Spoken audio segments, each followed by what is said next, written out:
Right, John, it's lovely to see you again, even though we just had a lesson. And I've got some questions for you, John. Well, John, you know you are the definition of Captain Smarty Pants.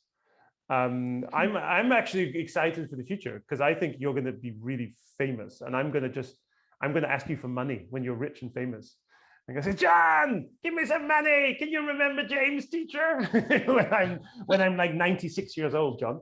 Now, John, I've got some questions. The first one, and I've been really excited to ask you this one, John. John, what are you an expert in? And can you teach me something amazing? Yes, I can teach you about 500 facts about math, science, only science. Right? How about some science stuff? Some science, because I know you're passionate about science. What do you think? Okay, so what science am I great at? Okay, maybe about 5 facts about space. First, light curves under gravity. If there is even if there's a light mass, light slightly curved, this was seen by Einstein. My second thing is that if there is a black hole, even light can't get out of it, and anything that comes into the, I don't know how to pronounce this in English, but 사건의 지평성 has 0% chance of getting out, even a super rocket. I go at faster than the speed of light, which is physically impossible. Because of the third fact, Einstein's what did you call it? Einstein's theory of relativity. Theory of relativity. E equals mc squared. Yes. You cannot go faster than the speed of light, because to go faster than the speed of light, you need an infinite amount of fuel, which you need an infinite amount of energy, which you need an infinite amount of fuel, which you need an infinite amount of energy to make, which you need an infinite amount of fuel to make. So you basically end up with an infinite, either an infinite amount of energy or an infinite amount of fuel, which is both infinitely impossible. So then here's a question. So let's think about that idea, right? So if you want to travel through universe, which is basically infinite, but you wanted to go from point A to point B, but you can't go like this because it's going to take an infinite amount of time and you would need an infinite amount of fuel. How can you travel from here to here without actually going that far? Is there another way to travel? This is a theory, but it isn't actually true, right? There are some theories that it might possibly be right, but there is no actual scientific reason. You have black holes do exist because they've been cited at 2012, 2014. At that time, 2000 on something.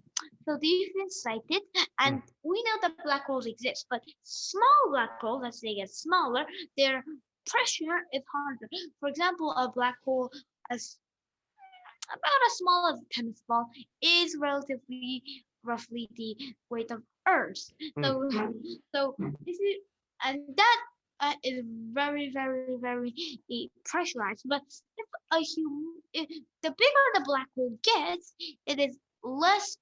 It can squish people less. So eventually, if it's like almost as big, half as big as the universe or something, it can be like standing on maybe planet about 1.2 times bigger than Earth, which is 1.2 times the gravity. So it's relatively similar to Earth if you have a humongous black hole. But there are no black holes actually the size of that. And that will also cover the space between that and that. So if you go into a humongous black hole and come out of the other side of the black hole, which is a white hole that splits basically everything else, and you cannot go in because the things, and you cannot go in because it's the opposite of because it's like going out of a black hole, going into a white hole, it's going out of a black hole. Also, Mm. it spits so much light that you can't see it. It's too bright. My goodness. So it sounds a bit challenging. Do you think you're going to be the first man to do it? Are you going to be the first man to travel to the ends of the universe I think through? it's completely impossible because the black hole has to be like the about like if the universe is this big, the black hole has to be about this big. So even the biggest black hole is about if the universe is as big as my room, the biggest black hole is about the size of about if if a person was a grain, the black hole would be their breakfast peanut. So it's very, very tiny, I like. but it's Uh-huh. humongous to actually not squish a person to be a meat and bone and carbon and oxygen and sandwiches. Well, that's why, John. If anybody ever says to you, John, could you just keep my black hole in your pocket for the day? You should never say yes, because it's the end of the Earth as we know it. It would be doom, John. Okay, John, wonderful. I love it. Now, I've got another question for you about aliens. If aliens exist, what do you think they're going to look like and why? If aliens exist, aliens don't mean in weird things that want to kidnap us from Mars, that breathe carbon, and well, we do have kind of a little bit of carbon in the air, but anyways, that breathes carbon and look green, which have long scaly tentacles. They don't need to be like that. They're just an organism, not a dead one, an alive one. Even plants are that are out of the Earth. There might be on an asteroid near Earth, or maybe near Alpha Centauri, or far, far away, maybe at the end of the galaxy, maybe even in another universe, if there are multi-universes. Oh. But anyways, I think there is a pretty high chance that they're aliens, but we cannot see them because they're too far away. Actually, even the closest star, Alpha Centauri, it takes what 4 light years, I remember. Mm-hmm. So it's about, even if you have a very, very, very, very, very, very advanced technology, it's gonna take about 400,000 years. Oh, so you're suggesting that if aliens do exist, it's kind of irrelevant because we can't even meet them. Yes, it's gonna be like almost like gonna take only about almost the 25th of a billion to meet. Oh, when are we gonna come, Mom? We already saw the episodes each 500 trillion times. Oh, well, maybe like we studied in the class today in history, right, about the diaspora. So you might start the journey, but your descendants might complete the journey, like butterflies. Yes, but humans are gonna evolve a little to these real space environments until they're gonna be like odd organisms that think they're trapped in a spaceship and they're probably gonna die. So in like 14 million years, probably humans are gonna evolve because it's only been how many? About 2 million years until humans actually were made. But 40 million years, they're going to evolve until they get like a weird to be a weird organism that doesn't even know how to control the space. Well, my next question, John, is actually thinking about that question, that humans will evolve, because I think about things like COVID-19, now it's 2021, COVID-19, global warming, population booms. There are so many people. Are humans going to be able to live that long, to evolve like that? my guess is that if humans really care about the environment now and stop stomping around with dead earth and squashed moss on their feet, it, I think they will, if they kind of try to appreciate the environment now, and if they stop cutting thousands of acres a day, or just in an hour, even this second, even Mm. in an hour, about how many? Four? Mm. I don't remember, but Mhm. I remember around 10. Uh, about that much of species of animals are getting, plants and bacteria are getting extinct. So if we really care about the environment and stop and make renewable energy isn't actually the safest energy ever, because Mm. the safest energy is to actually use the energy used about 100,000 years ago. That's actually the safest energy to use. But if you Mm. want to, if you want to be like this, you probably have to gonna use renewable energy, kind of like water flowing systems. So, Mhm. if people really care about the environment, they may survive. But if they keep producing like 5,000 acres of cities every day and dropping atomic bombs on the rainforest, they probably won't survive for. They only survive for the next 500,000 years, which Ooh. is Mm. roughly about 500,000 years. Humans came from 2 million years ago, but they're only going to survive a fourth of that. But, but they evolved. Mm. They're making kind of like their own mistake, like growing into a bigger pandemic. So if the Mm. humans actually care, I think they'll survive, or they could just move to another planet. If their civilization gets advanced enough at that point, they can leave all the animals on Earth to live alone, or they could just. But about overpopulation, you can't just kill people because there are too many people. Oh, if do you know what terraforming is? Mm. Terraforming is forming another planet into a condition like Earth. Mm. Around 80% Earth conditions are called terraforming.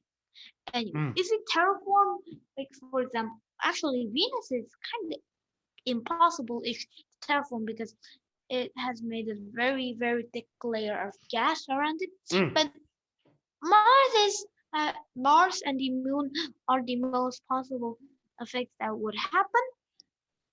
Mm. So yeah, you could possibly. I think the Moon has the highest chance of being terraformed because there's so many moon robots. Also, terraforming is not like super hard.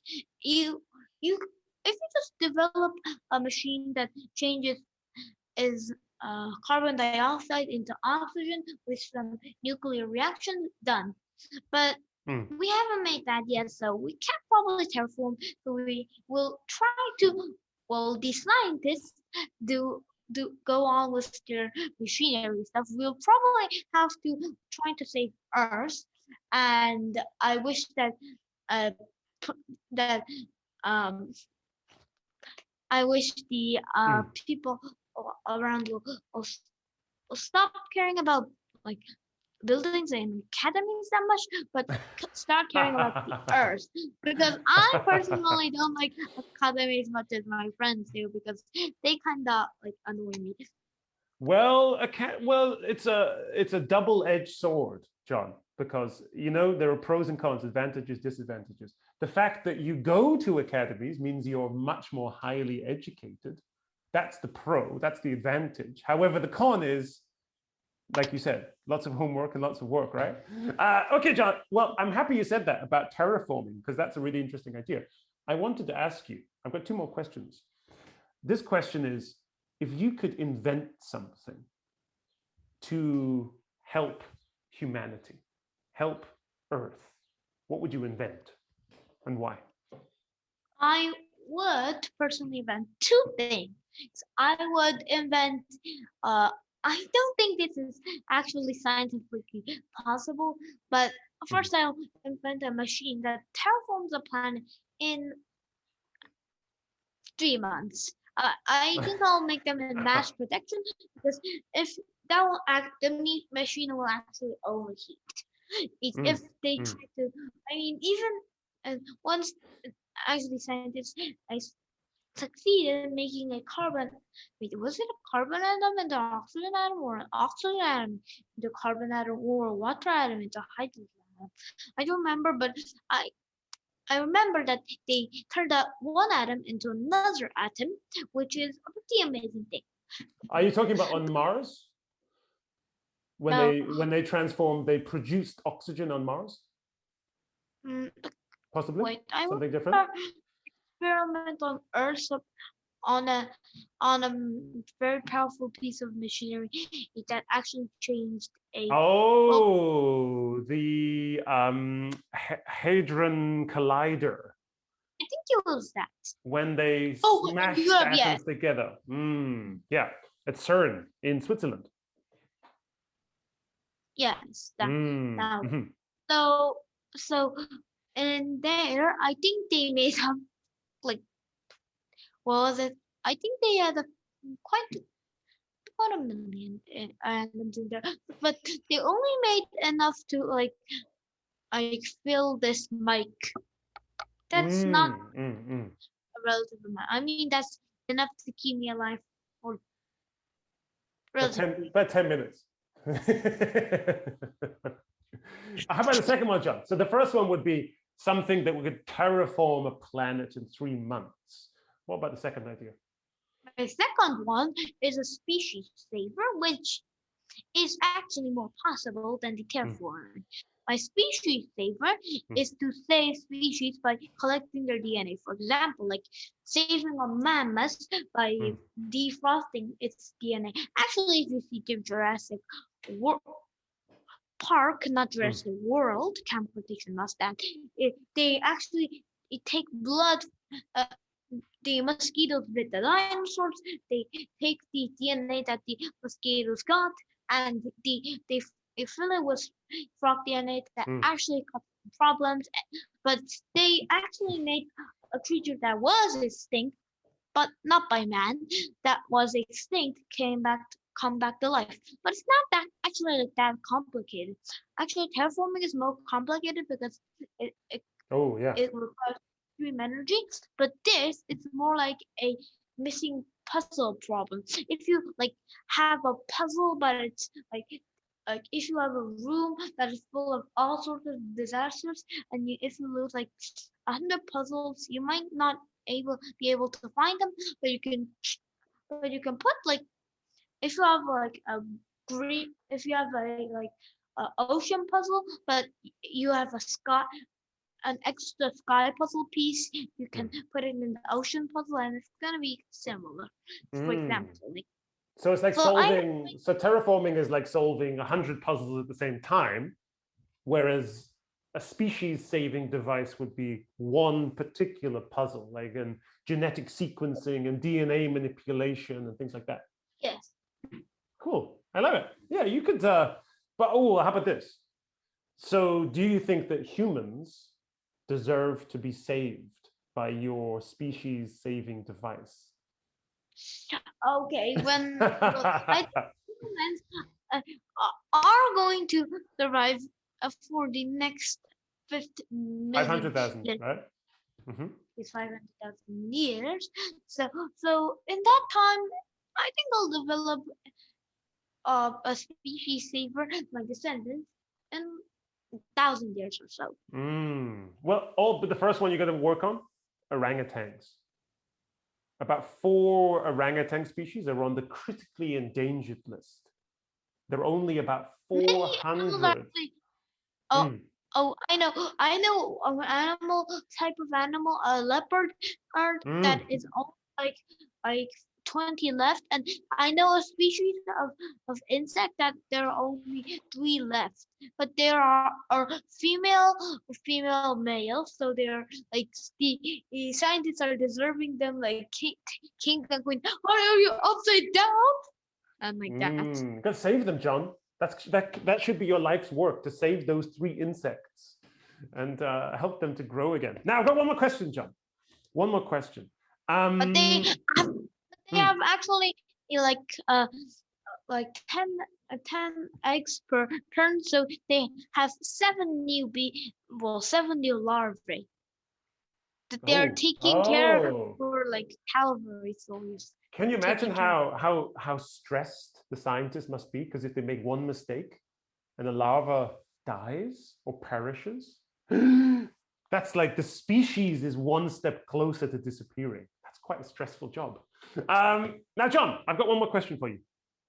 I want you to tell me about your mum, and I want you to tell me how your mum helps you and how she supports you, John, because we should tell our mums more often.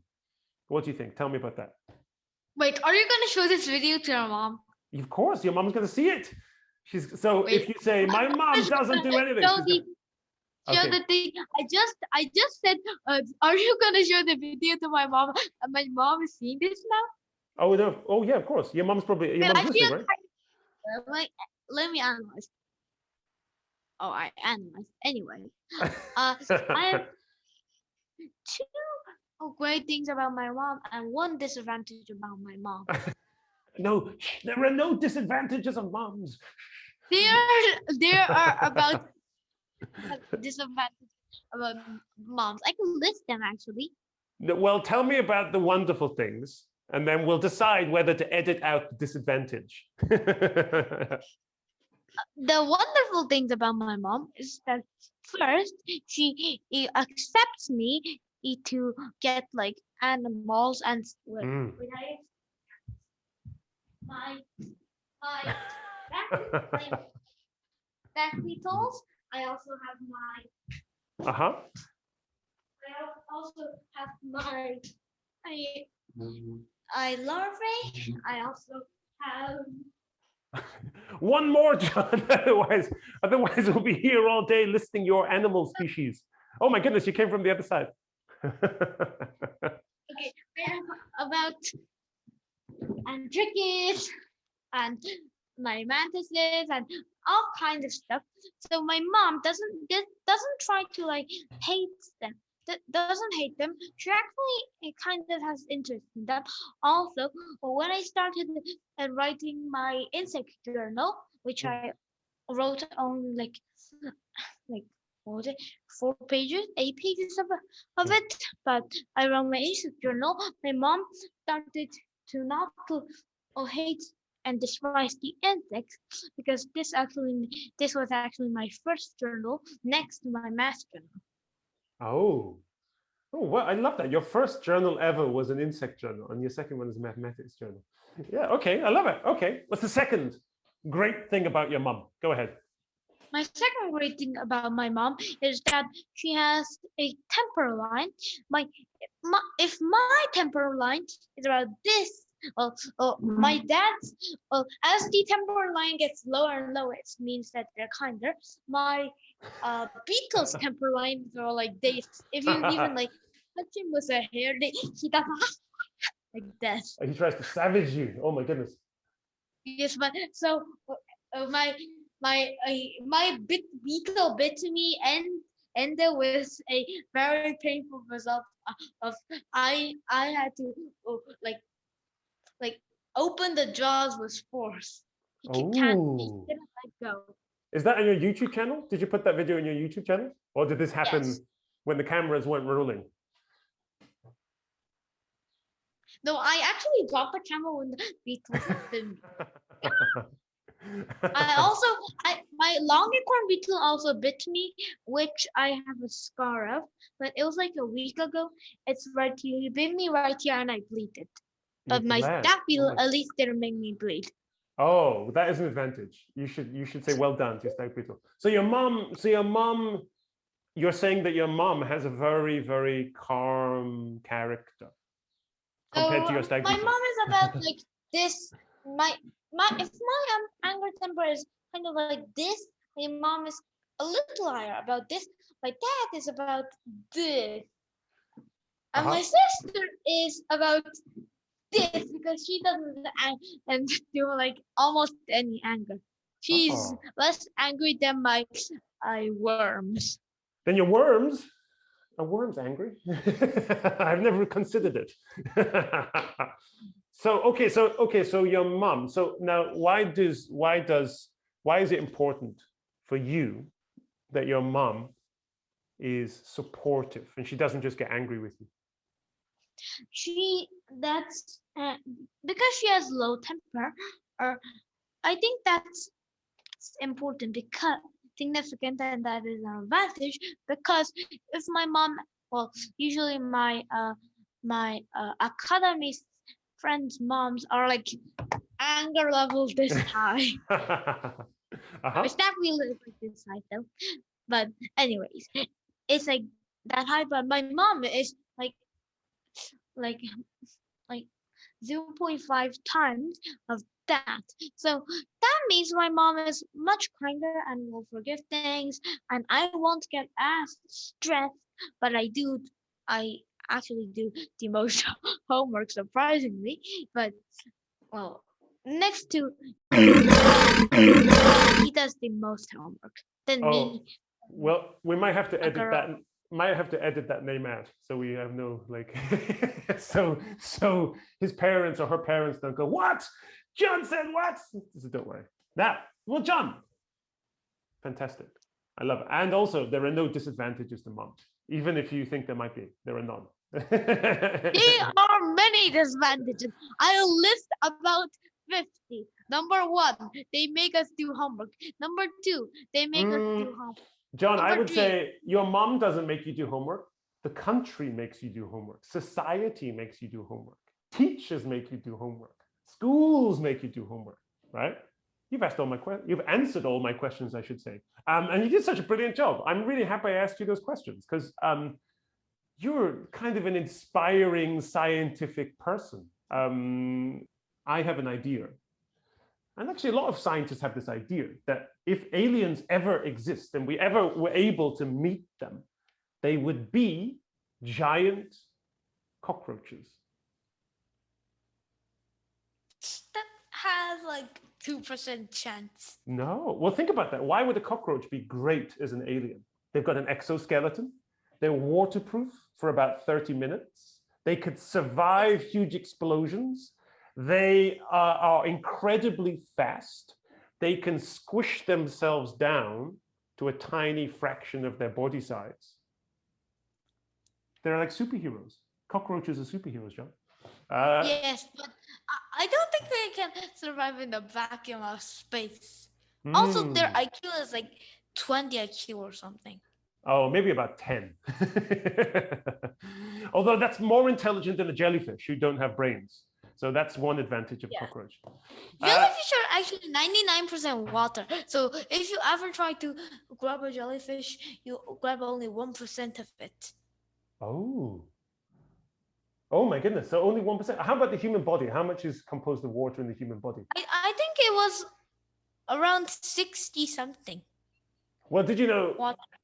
Did you know if you took all of the, I remember this, if you took all of the atoms in your body that make you, and you took them all out, and you put them inside a glass, it would be about this much.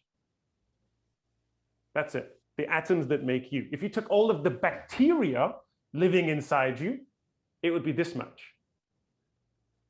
So there's a greater quantity of bacteria in your body than there are atoms, which is a bit shocking. And a human, it was 28 trillion.